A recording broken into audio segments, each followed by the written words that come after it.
విషయంలో శ్రమించేటప్పుడు సారవంతమైనటువంటి భూమి శ్రమించేటువంటి పురుషుడికి శక్తినివ్వడానికి ఈమె వంట చేసుకొని ఈమె కూడా వెళ్ళి సహకరిస్తూ ఉంటది. మంచినీళ్లు అయ్యి పోసుకున్నారు. ఎప్పటికప్పుడు మనం అక్కడ ఉన్నటువంటి కలుపు తీస్తూనే ఉండాలి, పర్యవేక్షణ కావాలి.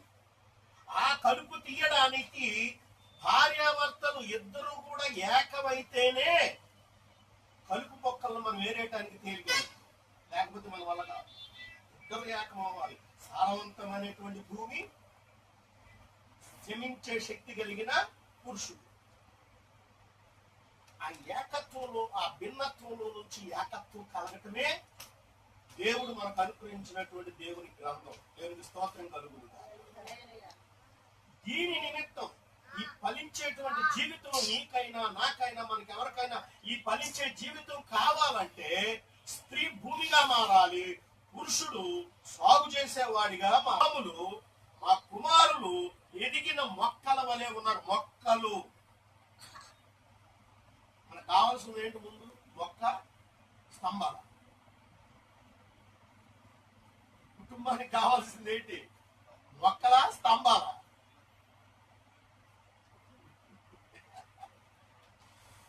ఎన్ని మొక్కలు మన చుట్టూ వేసుకున్నా ఆ నగిషిగా చెక్కబడిన స్తంభం లేకపోతే ఆ ఇంటికి అందం రాదు.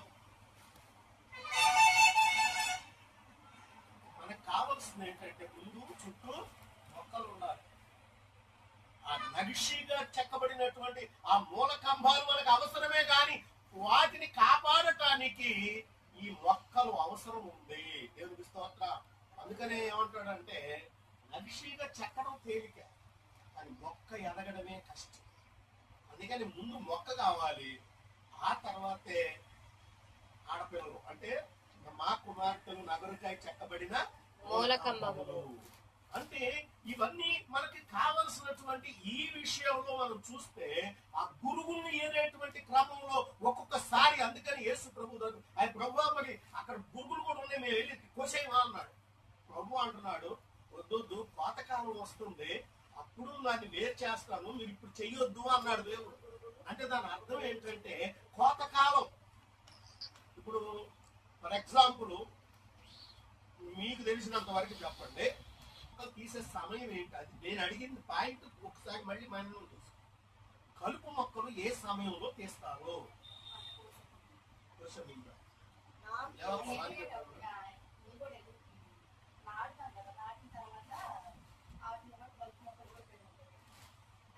ఎప్పుడు తీస్తారని అడిగా నేను. ఎదగడానికి రెడీగా ఉన్నప్పుడే కలుపు తీయటానికి అవకాశం ఉంటది.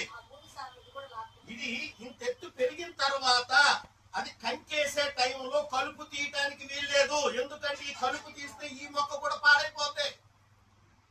అలాగే పిల్లలను కూడా మనం ఎప్పుడు కలుపు తీయాలి అని అంటే ఆ బాల్య దిశలోనే మనం కలుపు మొక్కలు ఏరేయాలి అవతలకి. ఆ ఈడెవడో పనికి మారినాడు, వీడెవడో చదువు సంఖ్య లేనోడు, ఇదిగో వాడు బూతులు మాట్లాడుతున్నాడు, వాడు అటు ఇటుగా తిరుగుతున్నాడు, ఇదిగో ఇలాంటి వాళ్ళతో స్నేహాన్ని మనం కట్ చేసేయాలి. అప్పుడే ఎదిగిన తర్వాత నేను కలుపు మొక్క తీస్తాను అని వెళ్తే ఎదిగిన మొక్క కూడా నాశనం అయిపోతుంది. దేవునికి స్తోత్రం కలుగునుగా. పాయింట్ అర్థమైంది కదా? కలుపు మొక్కలు తీయాల్సింది ఎప్పుడు? మనం కలుపు మొక్క తీయాల్సింది ఎప్పుడు? ఎదిగే వయసులోనే. ఆ స్నేహితుడు మంచోడు కాదు, ఆ స్నేహితురాలు మంచిది కాదు, ఇదిగో వాళ్ళ వల్ల ఈ పిల్లలు చెడిపోతున్నారు మనం తెలుసుకున్నప్పుడు ముందుగానే ఆ కలుపు మొక్కలు ఏరేసేయాలి. మనం వాళ్ళతో మనకు అనవసరమే.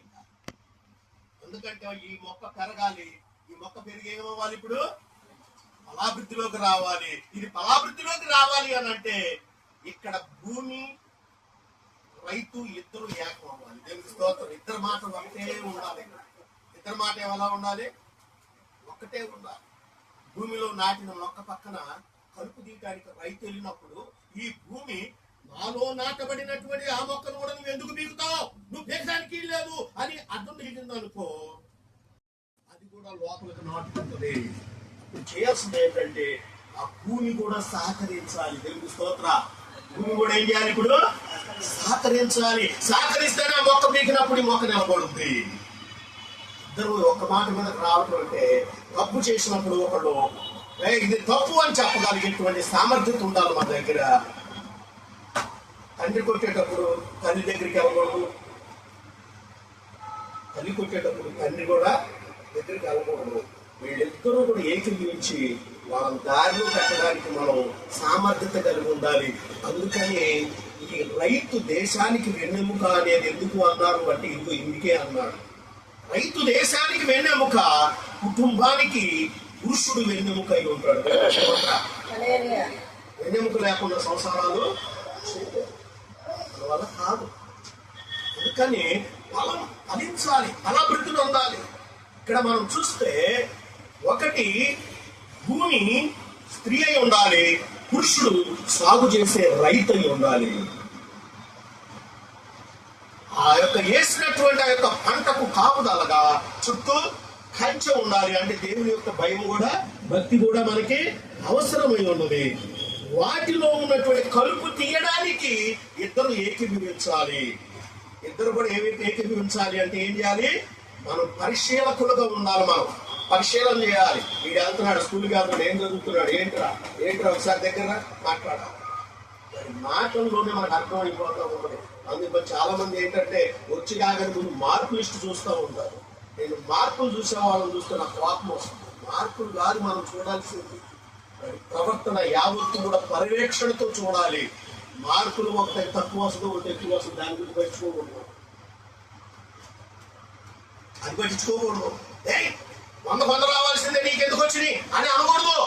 అది కాదు, పర్యవేక్షణ లోపం ఉంటేనే ఇలాంటివి జరుగుతాయి. నువ్వు మార్పులు చూడొద్దు. నువ్వు అక్కడ వాడు ఎలా చదువుతున్నాడు దాని మీద కాన్సన్ట్రేషన్ చేయి. అది బాగానే చదువుతున్నాడు, అయినా మార్పులు పోనీ నాన్న ఇప్పుడు కాదు రెండోసారి వస్తాయి, నీకెందుకు? మనం ధైర్యం ఇవ్వాలి. వాళ్ళు గుర్తే రావాలి అని మనం పట్టుకుంటే ఆ మొక్క ఎదగదు. దేవునికి స్తోత్రం కలుగుతుంది.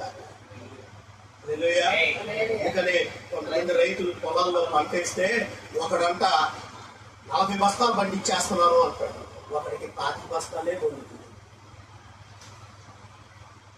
ఒకటి 5 పండుతుంది, ఒకటి 20 పండుతుంది. నాకు 20 బస్తాలే బండిని దిగులుగా ఉన్నాడంట రైతు. నాకు 5 బండిని 7 ఆడి మీద కొంచెం బెస్ట్ అనుకుంటున్నాడు. ఈ 40 బండిని బ్రహ్మాండం అనుకుంటున్నాడు. ఈ మొత్తాన్ని ఈ 3 కేటగిరీలు తీసుకొచ్చిన తర్వాత దాన్ని పర్యవేక్షకుడు దాన్ని పరీక్షించాడంట. దేవునికి స్తోత్ర. ఏం చేశాడంట? పర్యవేక్షకుడు పరీక్షించాడట. పరీక్షిస్తే 25 బస్తాలు పడినటువంటి ఈ యొక్క పంటను ఇది మాదిరికరము అన్నాడు. ఆ 20 బస్తాలు పడినటువంటి యొక్క పంటను ఇది చాలా అద్భుతమైనటువంటి, నాకు తిరుగులేదు అనుకునేటట్టుగా ఉన్నా. 20 బస్తాలు పడినటువంటి పంట సారవంతమైన పంట. 20 బస్తాలు పడింది ఏంటన్నమాట? అది సారవంతమైన పంట. పిల్లల చదువులు కూడా మనం ఇసుక మీద ఇల్లు కట్టినట్టుగా మనం కట్టేయకూడదు. బండ మీద ఇల్లు కట్టిన వారికి ఉండాలి. దేవునికి స్తోత్రం. అది పడదు, చాలా టైం పడుతుంది. అయినా మనం కంగారు పడాల్సిన పని లేదు. ఫలవంతమైన జీవితం మనకు కావాలి, ఫలభరితమైన జీవితం మనకు కావాలి, ఫలించే జీవితం మనకు కావాలి. ఇది కావాలి అనంటే పరిశుద్ధాత్మ యొక్క పర్యవేక్షణ కూడా మనకు చాలా అవసరమై ఉన్నది. అందుకని ఆ దేవుని యొక్క పర్యవేక్షణలో మనం ముందుకు సాగడానికి పడుతూనే ఉండాలి. అది ఆశీర్వాదకరం, అది దీవెనకరం, అది దేవుని యొక్క నామానికి మహిమకరం. ఈరోజు నా పిల్లలు తల్లిదండ్రులు చూసి భయపడిపోతున్నాడంటే కారణం ఏంటంటే వాళ్ళు మార్పు లిస్టులు చూస్తారు. మార్పు లిస్టు చదివే విధానం మనకు తెలిసిపోతుంది. ఇక్కడ మా మానవుడు వాడు ఖచ్చితంగా అందులో ఆ అనే అక్షరం ఎక్కడ ఉందో దాన్ని పట్టుకుంటాడు. ఇదిగో ఇక్కడ ఏసై ఉన్నాడు, ఇక్కడ ఏసై ఉన్నాడు అంటాడు. ఎక్కడ ఆ కనపడితే అక్కడ ఏసై ఉన్నాడు, అది వాళ్ళ లెక్క. మీరు ఎప్పుడైనా చూడండి, బైబిల్ తీయండి, ఏసై ఎక్కడ ఉన్నాడు వాడు చూపించే అక్షరాన్ని ముందు చూడండి. అంటే ఇక్కడ ఏసై ఉన్నాడు. యేసుప్రభు ఎప్పుడున్నాడు, ఎక్కడ ఉన్నాడు చెప్పు నాకు. ఇప్పుడు మీరు చెప్పండి, యేసుప్రభు ఉన్నాడు, అది గుర్తుపెట్టుకోండి. మనకు తెలియాలి. మన పిల్లల ద్వారా మనకు తెలియకుండానే వస్తే కానీ ఆ చదువులో ఎలా వెళ్తాడు అనేది మనకి ముందులోనే అర్థమైపోతుంది. దేవుని స్తోత్రం. ఆ పిల్లని ఇంగ్లీష్ మీడియం చదివించి బ్రహ్మాండంగా చేపిద్దాం అనుకున్నాం. కానీ వీడు చదువుతున్నాడు, ఆ పిల్ల చదువులో డ్రాయింగ్లో మాత్రం నెంబర్ 1, దానికి తిరుగులేదు. అంటే ఇప్పుడు మనం ఈ మన పిల్లల్లోనే మనం చూస్తున్నప్పుడు ఎవరు ఏంటి అనేది మనకు అర్థం. వాడు ఏ కాగితం కనపడి నా చిన్నప్పుడు రోజులు గుర్తవుతాయి, ఎక్కడ పేపర్ కనపడి చదువుతూనే ఉండేవాడిని, ఆడు అదే చేస్తున్నాడు.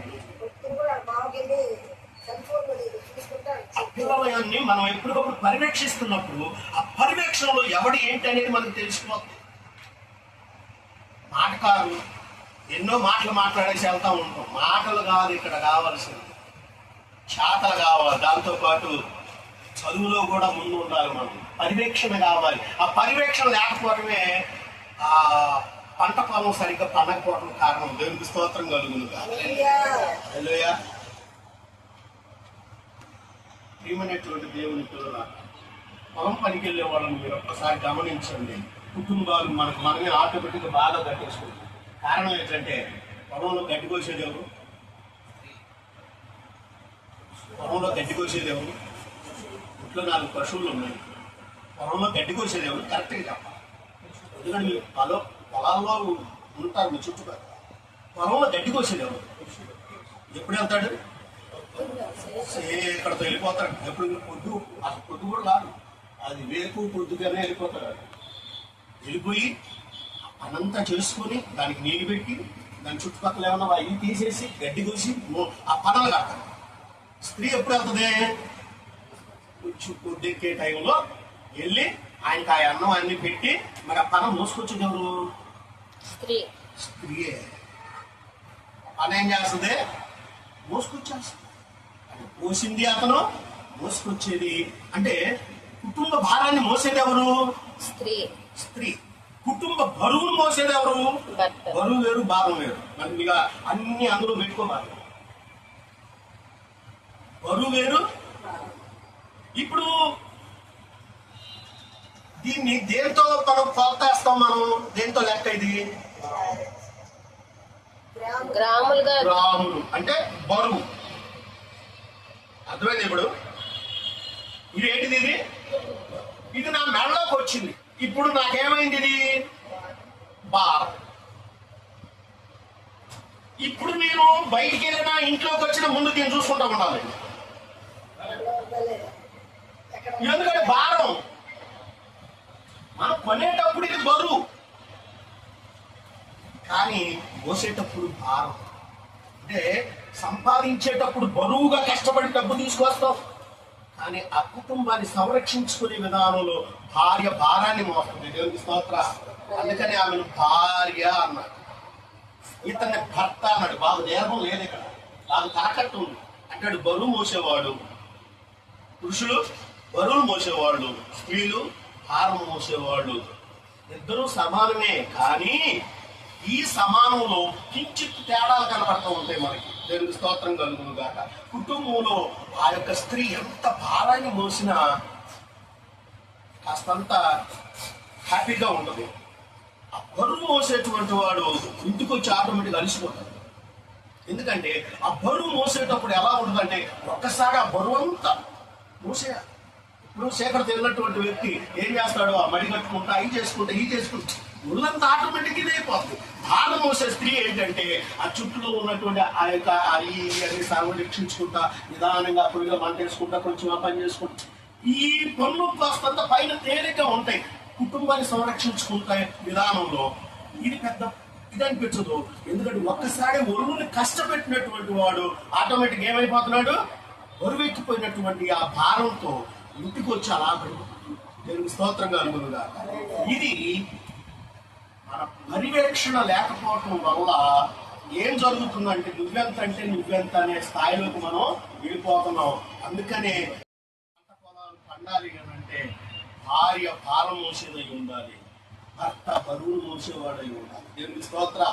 ఈ ఇద్దరు కరెక్ట్ గా ఉంటే, బరువు భారం రెండు పక్క పక్కనే ఉంటే ఈ పిల్లల్ని మనం ఆటోమేటిక్ గా ఉన్నత స్థానానికి మనం తీసుకెళ్ళిపోవచ్చు. దేవునికి స్తోత్రం కలుగుతుంది. హల్లెలూయా. అలానే కాలేజీలో మా అబ్బాయిని జాయిన్ చేయాలి. ఏం కావాలి అక్కడ జాయిన్ చేయాలంటే?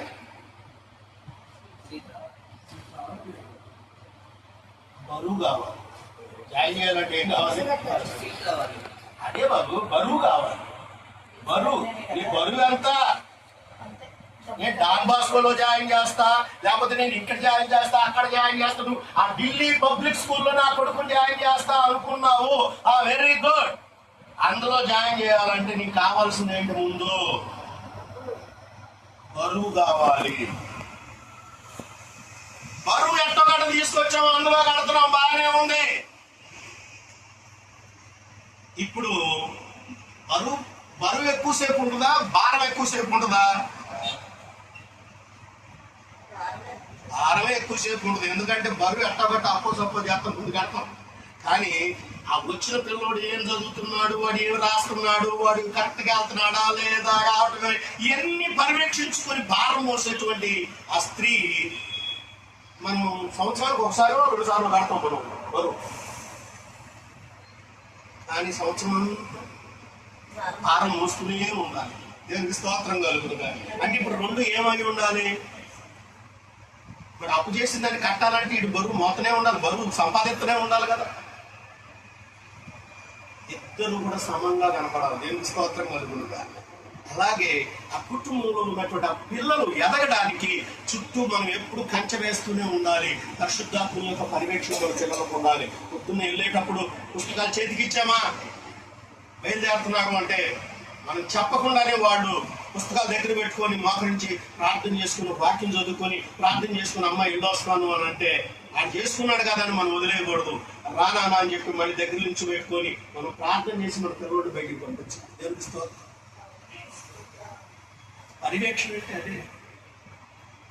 వెళ్ళేటప్పుడు పిల్లోడు ఎలా వెళ్ళాడు, వచ్చేటప్పుడు ఎలా వస్తున్నాడు కూడా గమనించాలన్నమాట. వాళ్ళ కొత్త కొత్త మాటలు వస్తున్నాయి అంటే ఎలా వస్తున్నాయి, ఎక్కడి నుంచి వస్తున్నాయి వాళ్ళకి తెలియకుండానే మనం స్కూల్కి వెళ్ళి మనం పర్యవేక్షించాలి. వాడు స్నేహితులు ఎవర్రా ఏంట్రా ఆడితో మనం ముచ్చటించాలి. ఇవన్నీ మనం చేయకపోతే మన పర్యవేక్షణ కరెక్ట్ కాదు. శారదాలో చదివేటప్పుడు నేను ఎన్నిసార్లు వెళ్ళాను, 1 సారి 2 సార్లు కూడా నేను కనిపించినట్టు. తర్వాత లయోలా కాలేజీలో ఏదో చెప్పాడు, అర్ధరాత్రి పూట వెళ్ళా. నా పర్యవేక్షణ మామూలుగా ఉండదు.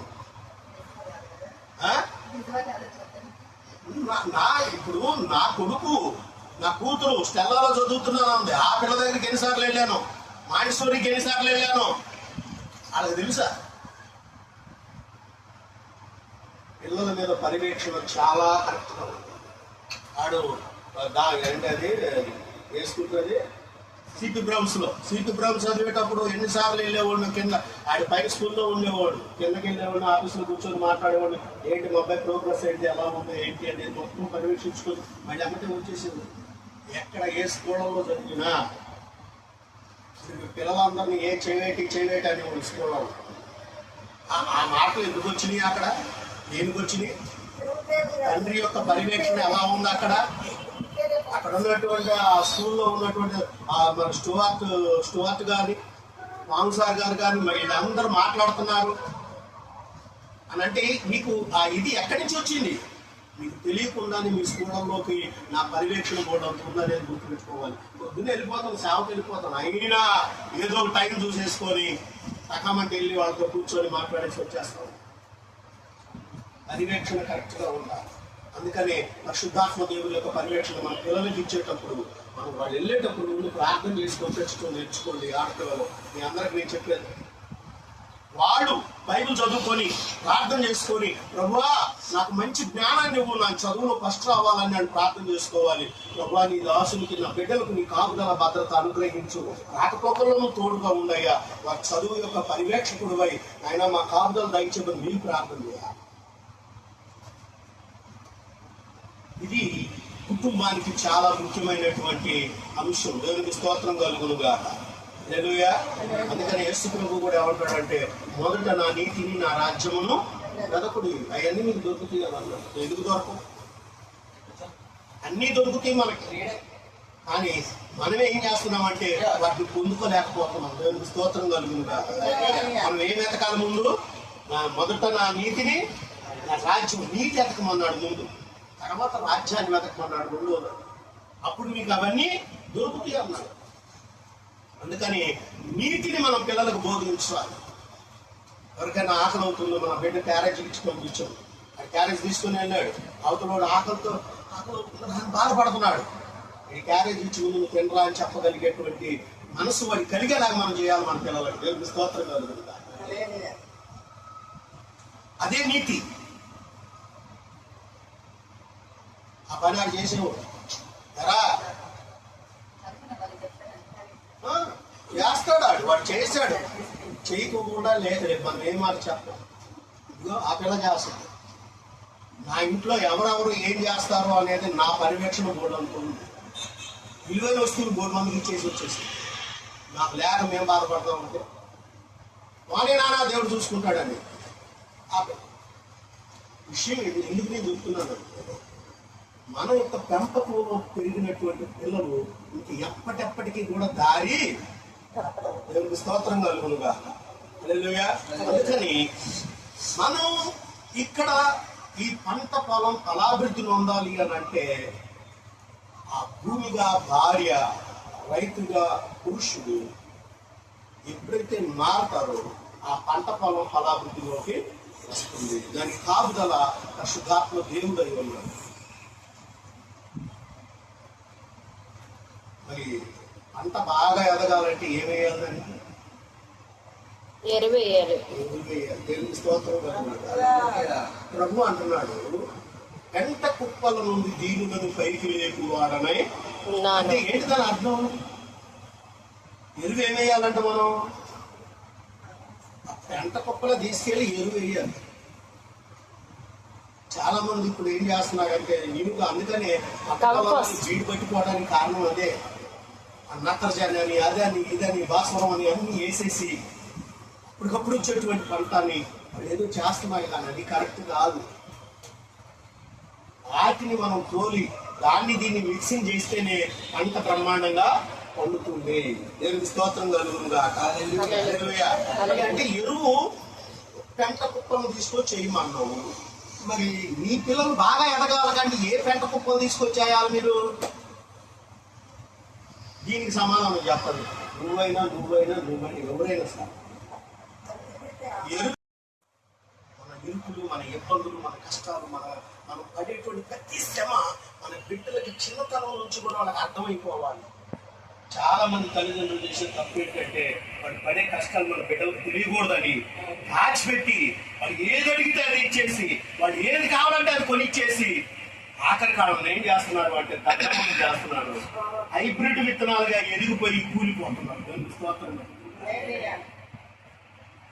ఎరువు అంటే ఏంటంటే కష్ట సుఖాలు మన పిల్లలతో పంచుకోవాలి. ఆ ఎరువు వేయాలి. వాళ్ళకి ఏం తెలియాలి? ఏం తెలుస్తున్నప్పుడు బాధ్యత తెలుస్తుంది. నేను బరువు మొయ్యాలనేటువంటి ఆ యొక్క విధానం తెలుస్తుంది.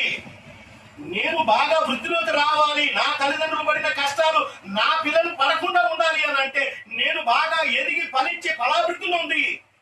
వాళ్ళని చూసుకోవాలి, వీళ్ళని చూసుకోవాలనేటువంటి జ్ఞానం ఆ పిల్లలకి అలా బుద్ధి. అంతేగాని ఏది కావాలంటే అది కాదు ఎరువు. ఈ ఎరువు వేయాలి. దేవునికి స్తోత్రం కలుగుతుందా.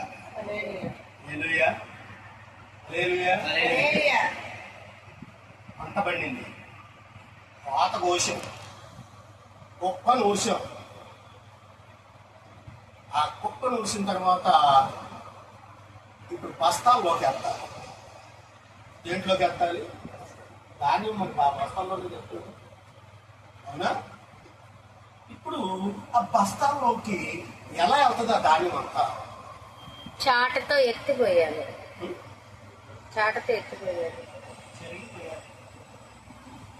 నేనేమన్నాను, బస్తాల్లోకి ఎత్తాలంటే ఇప్పుడు మనం ఏం చేయాలి? పప్పు నూసాం. ఏం చేయాలి ఇప్పుడు మనం? అంటే రాశి ఒక పక్కన ఉంటుంది, గాలికి నించుంటాం మనం. ఏం చేస్తాం? విత్తనాలు గింజలు రాగితే పొట్టంతా ఒక పక్కకి వెళ్ళిపోతా ఉంటుంది. విత్తనాలన్నీ మన కాళ్ళ ముందు పడతా ఉంటాయి. ఇప్పుడు అది ఎవరు చేయాలి? తల్లి తండ్రి ఇద్దరు చేస్తున్నారు. మరి అప్పుడు వీళ్ళు ఏం చేస్తారు? మరి మన పిల్లలు ఉన్నారుగా, మరి వాళ్ళని ఏం చేయాలి? నీకు తెలియదు. చాలా మంది పొలాల్లో పనిచేసేటప్పుడు కుప్ప నూర్పిళ్ళు దాకా వీళ్ళు భార్య భర్తలు ఇద్దరు కష్టపడతారు వెళ్ళిపోయి. ఆయన కుప్ప నూర్చిన తర్వాత తూర్పు ఆరబట్టే సమయానికి ఇంట్లో పిల్లలను కూడా నిద్ర లేపుకొని తీసుకుని వెళ్తారు. దేవుని స్తోత్రం కలుగుతా. పిల్లలు లేకుండా మాత్రం ఎక్కడా జరగదు. ఏం చేస్తారు? పిల్లల్ని తీసుకెళ్తారు. పిల్లలంతా చుట్టూతోనే ఉంటారు. చేసే పని చూస్తారు. వాళ్ళు అడుగుతారు అప్పుడు ప్రశ్న ఏంటిది అని. తప్ప తాను బయటికి వెళ్ళిపోతున్నాను గాలికి, ఈ పడిన విత్తనాలే మనవరా అని వాళ్ళు ఎప్పుడైతే పిల్లలకు బోధిస్తూ ఉంటారో వాళ్ళకి జ్ఞానం అప్పుడు వృద్ధిలోకి వస్తూ ఉంటుంది. దేవునికి స్తోత్ర. పనంతా చేస్తాం మనం, పనంతా మందే.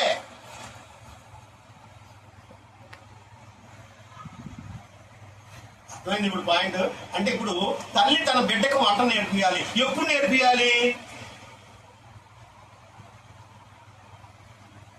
తల్లి తన బిడ్డకు వంట నేర్పియాలి. ఎప్పుడు నేర్పియాలి? ఇంటి పనులు వేరు, వంట పని వేరు. మరి మీకు అన్ని కలపొద్దున్నారు. ఎప్పుడు నేర్పియాలి? పెద్ద పిల్ల అయిన తర్వాత కొంచెం జ్ఞానం వచ్చింది అని వయసు నుంచే. ఎప్పుడు?